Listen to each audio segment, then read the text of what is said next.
வணக்கம் நேர்களே, மற்றும் ஒரு துறைக்கு அப்பால் நிகழ்ச்சியில் இன்றைய நாளிலும் உங்களை சந்திப்பதில் மகிழ்ச்சி. துறைக்கு அப்பால் வாரம் ஒரு ஆளுமைகள் இந்த களத்திலே தங்களினுடைய வரலாறுகளை, தங்கள் சார்ந்த துறைகளை, அந்த துறையை தாண்டி தங்களுக்குள் இருக்கின்ற திறமைகளை வெளிப்படுத்தி வருகின்ற களமாக டான் தொலைக்காட்சி வழங்குகின்ற துறைக்கு அப்பால் நிகழ்வு உங்களிடம் வருகிறது. இன்றும் ஒரு ஆளுமையை இந்த துறைக்கு அப்பால் நிகழ்ச்சியிலே நாங்கள் சந்திக்க போகின்றோம். ஒரு கண் சாரணர், இன்னும் ஒரு கண் சித்த மருத்துவம் என்று இரண்டு கண்களாக பயணித்துக் கொண்டிருப்பவர். சுமார் பல ஆண்டு காலமாக சாரணியத்திலே தன்னை அர்ப்பணித்து ஜனாதிபதி விருதுகளை பெற்று, அதே போன்று சித்த மருத்துவ துறையிலும் விரிவுரையாளராக கடமையாற்றி இன்று எங்களுடைய கலையகம் வரை இருந்திருக்கின்றவர் ராஜசிங்கம் தில்லைவாசன் அவர்கள். அவரை நாங்கள் அன்போடு கலையகத்திற்கு வரவேற்றுக் கொள்ளலாம். வணக்கம். வணக்கம். உங்களை சந்திப்பதில் மகிழ்ச்சி. இந்த துறைக்கப்பால் நிகழ்ச்சியில் உங்கள் போன்ற ஒரு ஆளுமையை சந்திப்பதிலும் மகிழ்ச்சி. ஆரம்பத்தில் எங்களுடைய நேர்களுக்காக உங்களை பற்றிய ஒரு அறிமுகத்தோடு நாங்கள் நிகழ்வுக்கு செல்லலாம். உங்களுடைய சிறுவயது வாழ்க்கை, அதன் பின்பு நீங்கள் கற்ற கல்வி, படித்த பாடசாலை, அதற்கு பிறகு சாரண் மீது உள்ள ஆர்வம், அப்படியான பல விடயங்களை பேசலாம். முதலில் ஒரு அறிமுகம் உங்களை.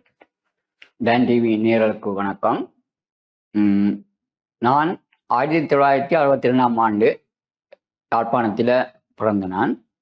எனது பெயர் ராஜசிங்கம் தில்லைவாசன்.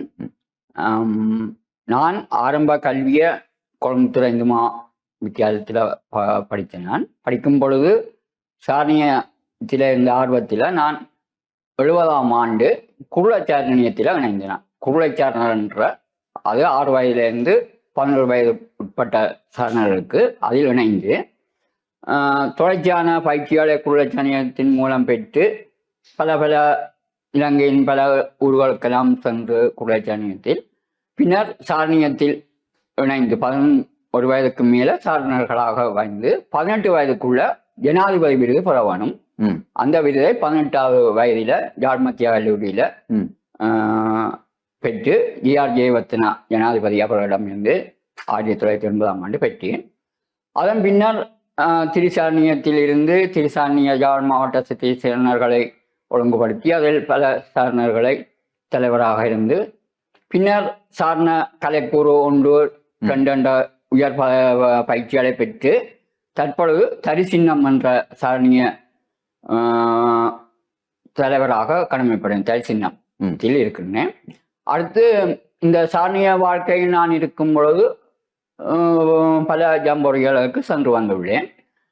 மற்றது நான் 1983ஆம் ஆண்டு ஆயுர்வேத மருத்துவக் கல்லூரியை கல்வியை கற்பதற்காக கல்லூரியில் இணைந்து 1987ஆம் ஆண்டு பூர்ணப்படுத்தினேன். ஆயுர்வேத மருத்துவ கழகத்தை வெளியேறி 1993ஆம் ஆண்டு அளவில் மோனியா வடக்கு பிரதேச மாவட்ட செயலகத்தில் கனராங்குளத்தில் கடமை புரிந்தேன்.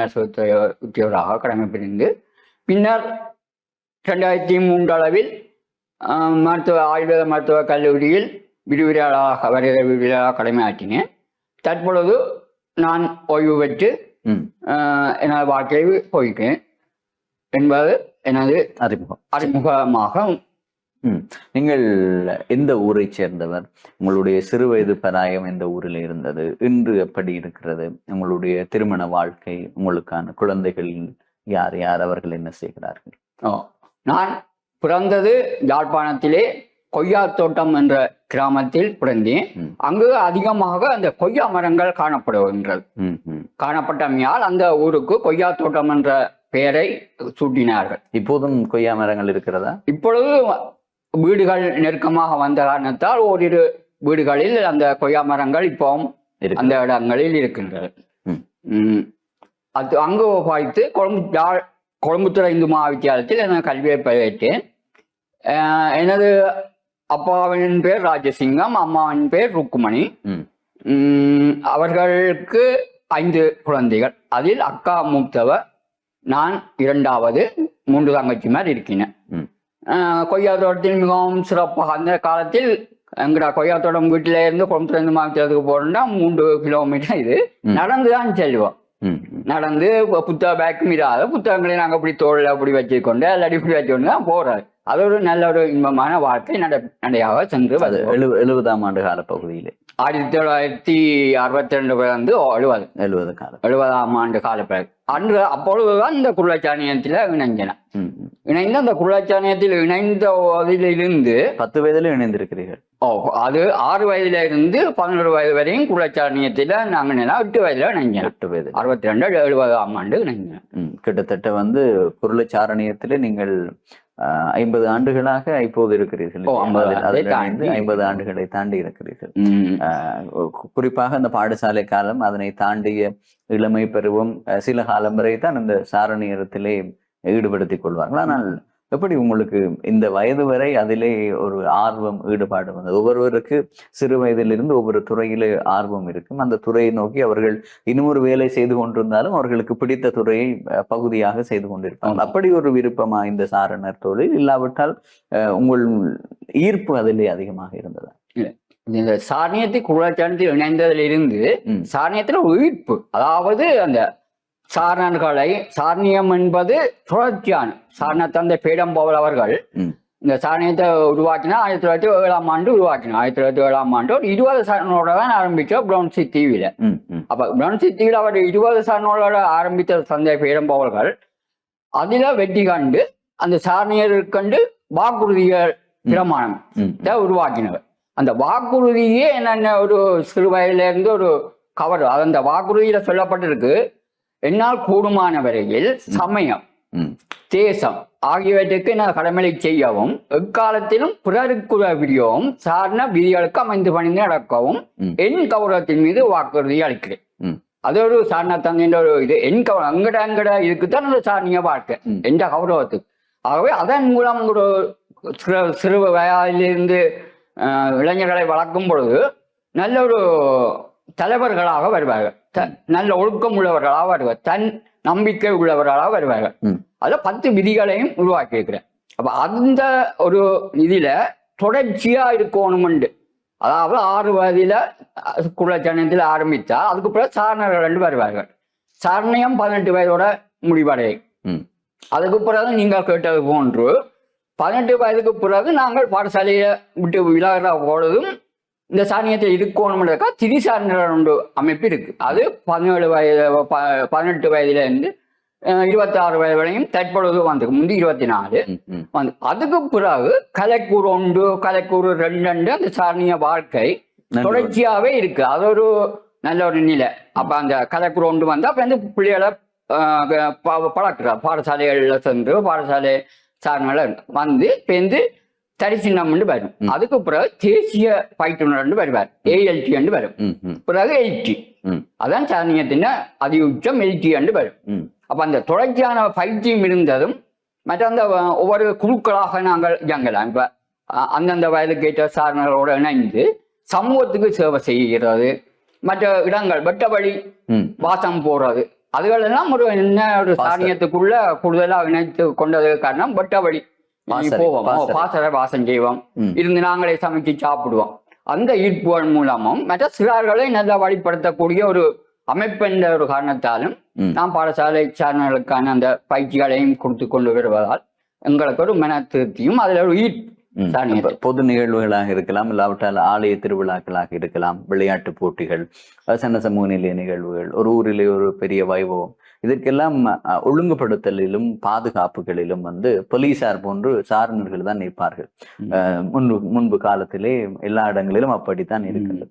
ஆனால் இப்போது அந்த சாரணனுடைய பங்களிப்பு என்பதும் அதே போன்று சாரணருக்கு மாணவர்கள் இணைந்து கொள்வது என்பதும் மிக குறைவாக இருக்கிறது, முன்பு போல இல்லை. அதற்கான காரணம்? அதுக்கு ஒரு காரணம் என்றால் இந்த சாரணிய வாழ்க்கையில இது ஒரு சாரணியம் என்பது கல்விசார் இயக்கம். கல்விக்கு ஒரு வழிகாட்டும், அதுதான் முக்கியம். கல்வி படிக்கிறது ஒரு நல்ல இப்ப எங்கட சாரணியத்தில் இருந்தவர்கள், என்னோட இருந்தவர்கள், அதுக்கு எல்லா இப்ப தற்பொழுது பார்க்கும் பொழுது யாழ் மாவட்டத்திலே அதி உயர் இதை பெற்றவர்கள் AL முதலாவது இடத்தை பெற்றிருக்கிறார்கள்.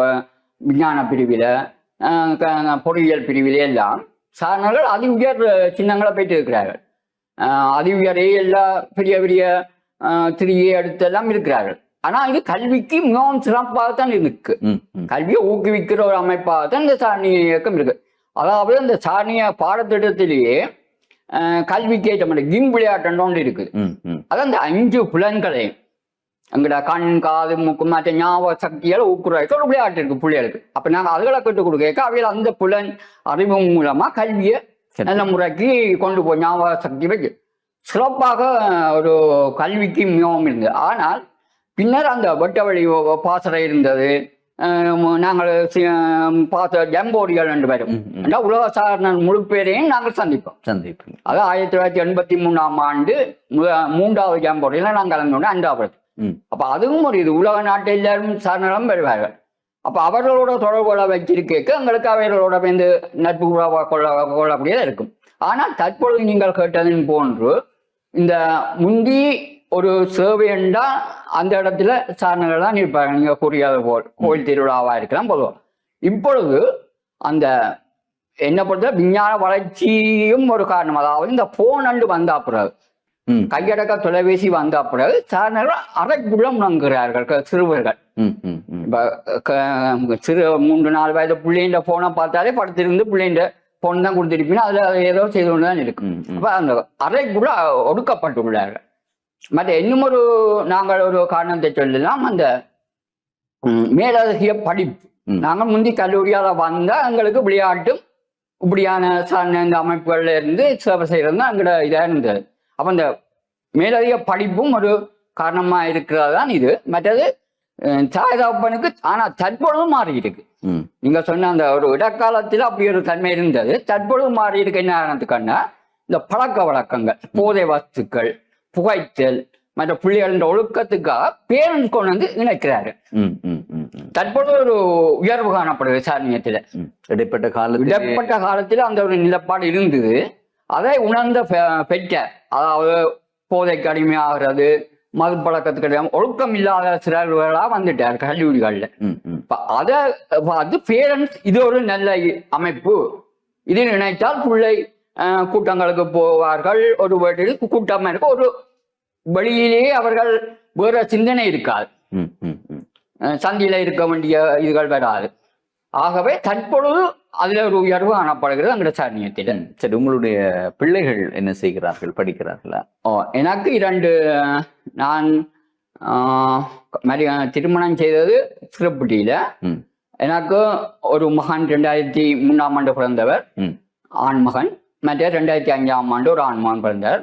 ஒரு மகன் ஆரம்ப கல்விகளை 2 பேரும் ஆரம்ப கல்வியை ஜப்னா ஆரம்ப பாடசாலையில இந்த கல்லூரியில கற்றார்கள். பிறகு மேல் படிப்பு அந்த 6ஆம் ஆண்டுக்கு பிறகு இந்த கல்லூரியில யாழ்ப்பாணம் இந்த கல்லூரியில கல்வி கேட்டு ஏஎல் முடித்து ஒருவர் இப்போ சாஃப்ட்வேர் இன்ஜினியரிங் யூனியில செய்கிற, மற்றவர் இப்பொழுது ஏஎல் எடுத்துட்டு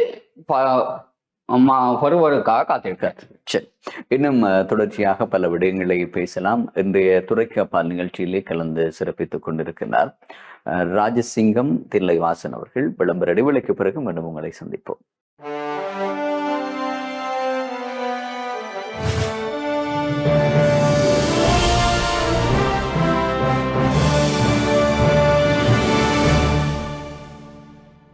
விளம்பர இடைவேளைக்கு பிறகு மீண்டும் உங்களை வரவேற்கலாம். துறைக்கு அப்பால் நிகழ்ச்சியோடு இணைந்திருக்கிறோம். இன்றைய துறைக்கு அப்பால் நிகழ்ச்சியிலே கலந்து சிறப்பித்துக் கொண்டிருக்கிறார் ராஜசிங்கம் தில்லைவாசன் அவர்கள். சாரணிய துறையிலே தன்னை அர்ப்பணித்தவர். அதே போன்ற ஒரு சித்த மருத்துவ துறையிலே தன்னுடைய கல்வி நடவடிக்கைகளை மேற்கொண்டு விரிவுரையாளராகவும் பணியாற்றி கொண்டிருக்கின்ற ஓய்வு நிலையில இப்போது தன்னுடைய அனுபவங்களை எமது கலையகத்திற்கு வருகிறது பகிர்ந்து கொண்டிருக்கிறார்.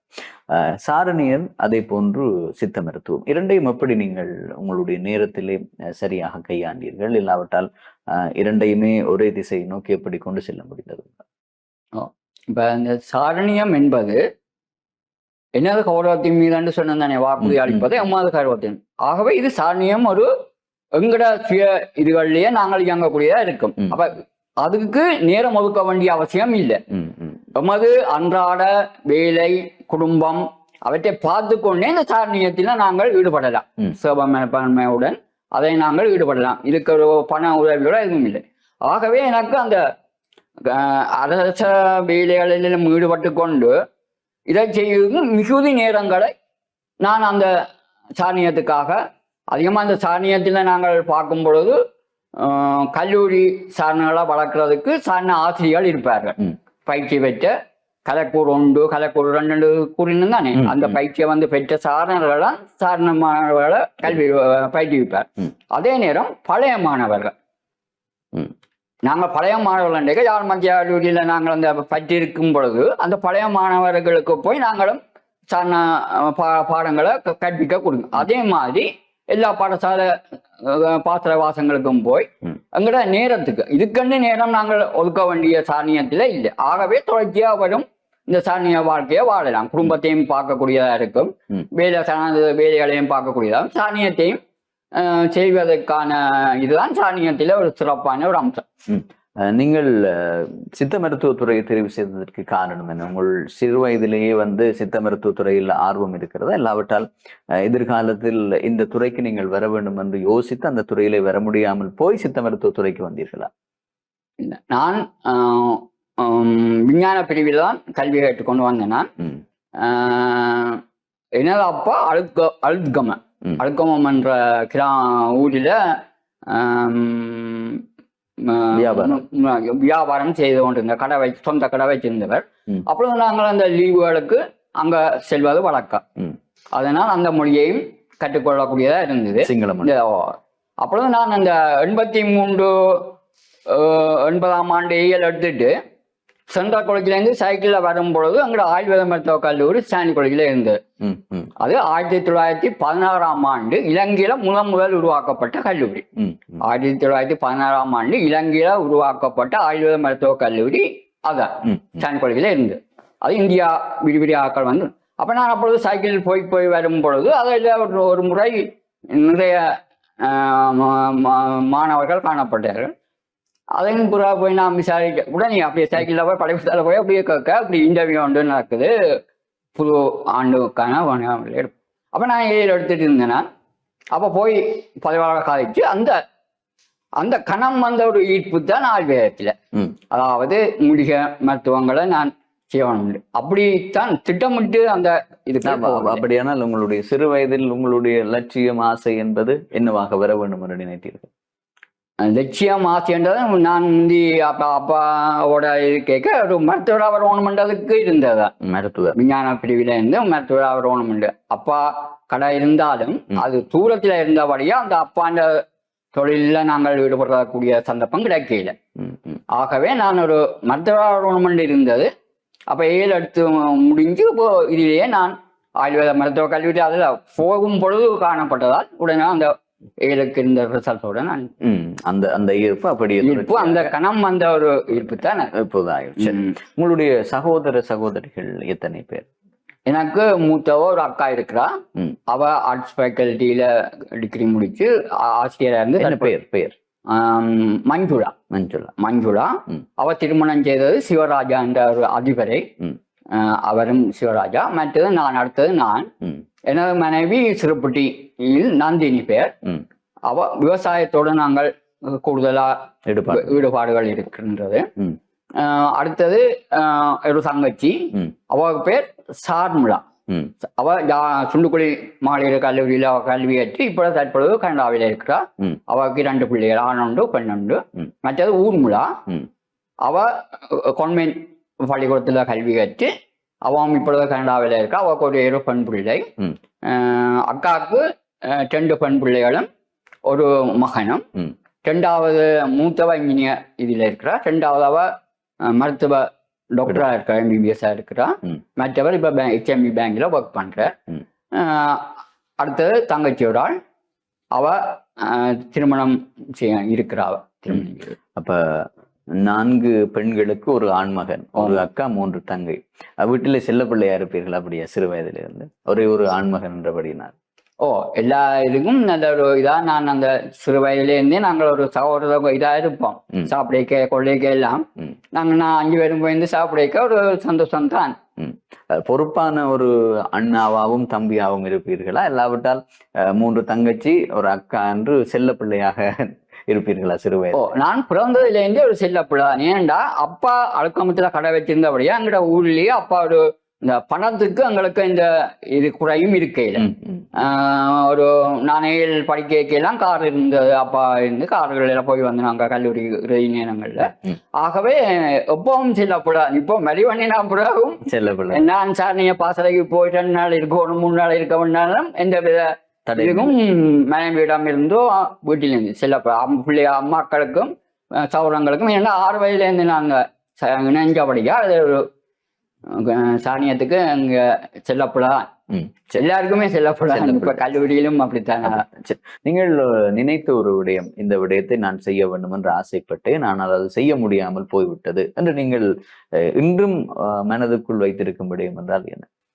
இல்லை, அப்படி ஒரு விடயம் கூட இல்லை. ஏனென்னா நான் ஒன்றை நினைத்து இது எனக்கு கிடைக்க வேண்டும் என்ற ஒரு கொள்கையில நான் எந்த கொள்கை இல்லை. எந்த கொள்கை சரியான முறையில நல்ல முறையில வாழணும்ன்றதான் எங்களோட இது. முன்னிற சாப்பாடு மற்ற ஒரு மகிழ்ச்சியான வாழ்க்கை.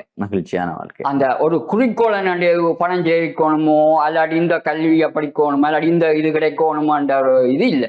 ஏன்னா சாரணியமும் எனக்கு இது வளர்த்து தந்து சாரணியம்னு தான் சொல்லலாம்.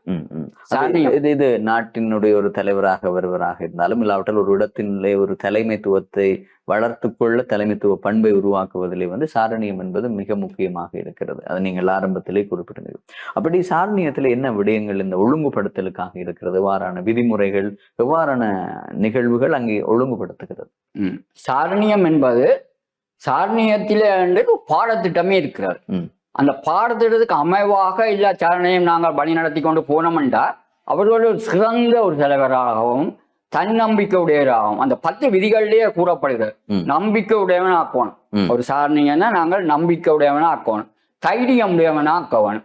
மற்ற அந்த பாடத்திட்டத்திலேயே எங்களுக்கு இருக்குது என்ன நோய் எதிர்ப்பு. இப்ப உதாரணத்துக்கு இப்ப COVID-19 2019 வந்தது.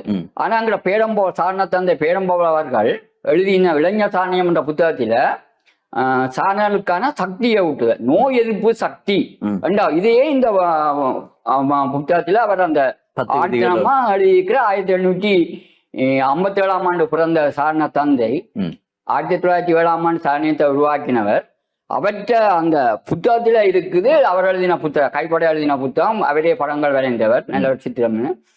நோய் எதிர்ப்பு சக்தியை பற்றி அன்றே கூறியிருக்கிறார். மற்ற இந்த இப்போ நீங்க 2019 நாங்கள் என்னென்ன கடைபிடிக்கணும் சுகாதார பழக்க வழக்கம் அவ்வளவும் அங்கேயே சொல்லப்பட்டிருக்கிறதுக்கு நோய் எதிர்ப்பு சக்தியை நாங்கள் கூட்டி எவ்வளவு பழக்க வழக்கங்கள்.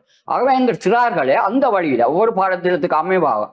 இப்ப குள்ளச்சண்டனை சேர்ந்தா இன்னென்ன பயிற்சி இன்னென்ன பாடங்களை பெற்று அவர்கள் தங்கத்தாமரை இதுக்கு வரணும், சின்னத்துக்கு வரணும். அதே மாதிரி ஒரு சின்னங்கள் இருக்கு. ஒவ்வொரு இப்ப சமூக சேவை செய்யறதுக்கு ஒரு புள்ளியால பழப்பு. இதுல முக்கியம் இந்த சாரண விதிகளுக்கு உருவாக்கினா போல நாங்கள் சமயப்பட்டுள்ளவனா போனோங்க. ஒரு இளைஞனையோ சிறுவனையோ ஒரு சமயப்பட்டுள்ளவனாக்கும் பொழுது அனைத்து தீய பழக்கங்களோ அனைத்து ஒழுக்கங்களும் அவர்களுக்கு நன்றாகி அவர் சிறந்த தலைவராக வருவார். மற்ற தன்னடக்கம் பெறும், அவர்களுக்கு பணிவு பெறும். மற்ற சொல் செயல் களில் அவர்களுக்கு சிந்தனை சொல் செயல்களில் அவர்கள் சுத்தமா இருப்பார்கள். மற்ற பணிவு இருக்கும், அவர்களிடம் சிக்கனம் இருக்கும். ஏன்னா எங்களுக்கு ஒரு வேலை வாரம் ஒன்று சாரணியத்துல வாரது, நாங்களா வீடுகளுக்கு போய் வேலை செய்து அதுல செய்கிற பணத்தை எடுத்துக்கொண்டு எங்கட சாரணத்துக்கு தேவையான இதுகளுக்கோ பாவிக்கிறது. அப்படி ஒரு அந்த சேமிப்பு பழக்கத்தை நாங்கள் சாரணர்கள் உருவாக்குறோம். அவர்களுக்கு இப்ப நாங்கள் கல்வி படிப்பு என்பது ஒரு துறையை சார்ந்து தான் போகும். மருத்துவம்னா மருத்துவ பொறியியல். ஆனா அங்க சாரணியத்துல 63க்கும் மேற்பட்ட சின்னங்கள் இருக்கு, துறைகள் இருக்கு. இப்ப கேமரா எடுக்க தெரியுமோ ஒரு சாரனுக்கு, அவனுக்கு கேமரா கூடிய சின்னம் கொடுப்பான், அதே அவர் போடுவேன். ஒரு தேத்தனி ஆத்தவன் தேநீர் சமைத்து அதுக்கு ஒரு சின்னம் இருக்கு. அப்ப அந்த எல்லா துறையும் எங்களோட வாழ்க்கைக்கு தேவையான அனைத்தையும் ஒரு சிறுவன் கற்று வாரதுக்கு கூடிய இதுதான் எங்களோட சாரணத்தை. அனைத்தையும் அனைவரும் பெற்றுக்கொள்ளக்கூடிய ஒரு பயிற்சி மூலம் பெறக்கூடிய ஒரு இதுதான் பேரம்போல் தந்தைன்ற ஒரு இது. அவனை ஒரு சமூகத்துக்கு ஏற்றவராக, அந்த சமூகத்துக்கு சேவையாற்றக்கூடியவராக, சமய பற்றுள்ளவராக உருவாக்குறதான், தேசத்துக்கு பற்றுள்ளவர்களாக ஆக்குவதான் இந்த சாரணியத்தின் நோக்கமும். அதுதான் அவர்களை உருவாக்குறோம். அந்த இதாக உருவாகி வாரார்கள். தற்பொழுது நீங்க கூறியவரை கூடுதலாக பெற்றாலேயே கொண்டு வந்து பிள்ளைகளை சேர்த்து நல்ல ஒரு இதுக்கு கொண்டு வருகிறது. சரி, துறைக்கு அப்பால் நிகழ்ச்சியோடு இணைந்திருந்தீர்கள். இன்றைய துறைக்கு அப்பால் நிகழ்ச்சியிலே கலந்து சிறப்பித்திருந்தார் சித்த மருத்துவத்துறையினுடைய விரிவுரையாளராக கடமையாற்றியவர். சாரணிய துறையிலே தன்னை ஈடுபடுத்திக் கொண்டவர். திரு ராஜசிங்கம் தில்லைவாசன் அவர்கள் தன்னுடைய வாழ்நாள் அனுபவங்களையும் தன்னுடைய துறை சார்ந்தும் துறையை தாண்டி தான் இதன் மீது ஆர்வம் வைத்திருந்தார் என்ற விடயத்தையும் பகிர்ந்து கொண்டிருந்தார். எமது கலையகம் வருகை தந்து இந்த ஓய்வு நேரத்திலே எங்கள் கருத்துக்களுக்கு எங்களுடைய கேள்விகளுக்கு அவர்களுடைய கருத்துக்களை வழங்கியமைக்கு மனமார்ந்த நன்றிகள். நன்றி, வணக்கம். மீண்டும் மற்றும் ஒரு நிகழ்ச்சியில் உங்கள் அனைவரையும் சந்திக்கலாம். வணக்கம் நேயர்களே.